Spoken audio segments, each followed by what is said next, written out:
Professionals and power users will welcome the upcoming 14-inch and 16-inch MacBook Pro.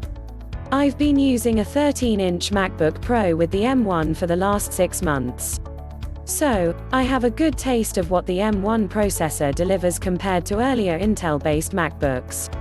Namely, better performance per watt, longer battery life, and much better heat management, i.e., the chassis doesn't get anywhere near as hot as older Intel-based models. But the M1 is only the first of many Apple Mac processors to come.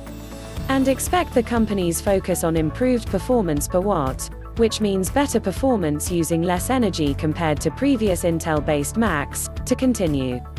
More powerful M-series processors will be a godsend for professionals doing video and photo editing and other kinds of heavy lifting, particularly as more applications run natively on the M1. See, a practical review of the Apple M1 MacBook for photo and video editing, new 14 and 16-inch MacBook Pro internals, 2 chips planned. Apple has 2 chips in the works codenamed Jace Chop and Jace Die, according to Bloomberg. Updated CPU specs. Both will be 10-core CPUs packing 8 high-performance cores and 2 energy-efficient cores, according to Bloomberg.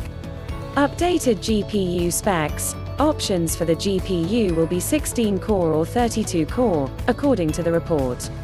This means more power for high-end tasks such as video editing.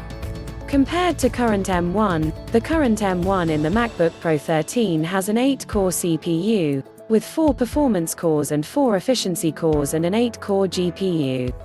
RAM. Support for up to 64 GB of RAM. The M1 MBP 13 maxes out at 16 GB.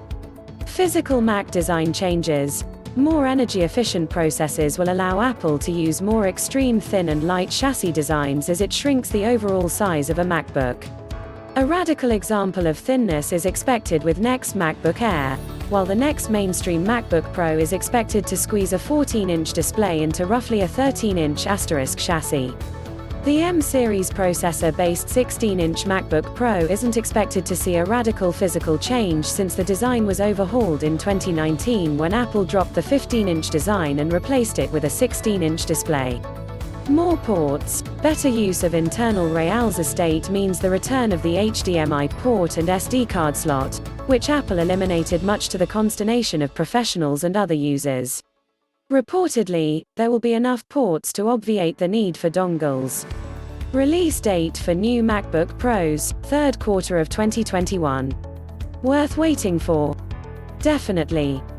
If you're still using an older Intel-based MacBook Pro, hold on to it. This appears to be a much bigger upgrade than just a processor swap, what the current M1 MBP got.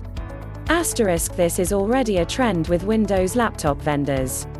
HP's Spectre X360/14, which I also use.